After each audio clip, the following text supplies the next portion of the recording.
Hello friends, welcome to my channel. నిన్న శుక్రవారము అమ్మవారికి కొత్తగా వెరైటీగా చిన్న నైవేద్యం అయితే వండి పెట్టాను. అది ఎలా చేశానో చూసేద్దాం, వచ్చేయండి. ఫస్ట్ అయితే స్టవ్ వెలిగించుకొని అర గ్లాస్ వరకు పాలు వేసుకోవాలి ఒక గిన్నెలో. వీటిని ఇలా కలుపుతూ మరిగించుకోవాలి. ఇలా మరిగించిన తర్వాత ఒక పొంగు వచ్చాక ముందుగా ఒక చపాతీ అయితే చేసుకొని ఉంచుకున్నా. ఈ చపాతీని చిన్న చిన్న పీసెస్ లాగా ఇలా కట్ చేసేసుకోవాలి.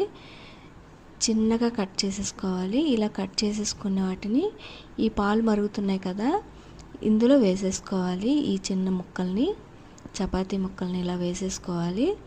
వేసేసిన తర్వాత కొద్దిసేపటి వరకు ఇలా ఉడికించుకోవాలి.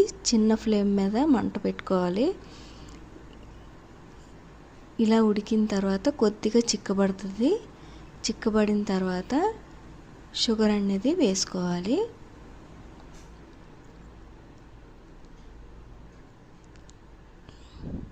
ఇలా షుగర్ వేసుకొని దగ్గరగా ఉడికించుకోవాలి. మనం పరమాన్నం ఎలా వండుతామో అలాగే ఉడికించుకోవాలి. దీనికి సరిపడా షుగర్ వేసుకున్న తర్వాత చూడండి, కొద్దిగా చిక్కబడింది కదా. ఒక యాలక్కాయ చితగొట్టి వేసుకుంటున్నా. ఈ రెసిపీ అయితే నేను ఇది ఫస్ట్ టైం చేస్తున్నా, అందుకే కొద్దిగా మోతాదులోనే చేస్తున్నా. చూస్తున్నారు కదా, మనకి చపాతీతో పాయసం దగ్గరగా అయిపోయింది. చాలా బాగుంది చూడటానికి.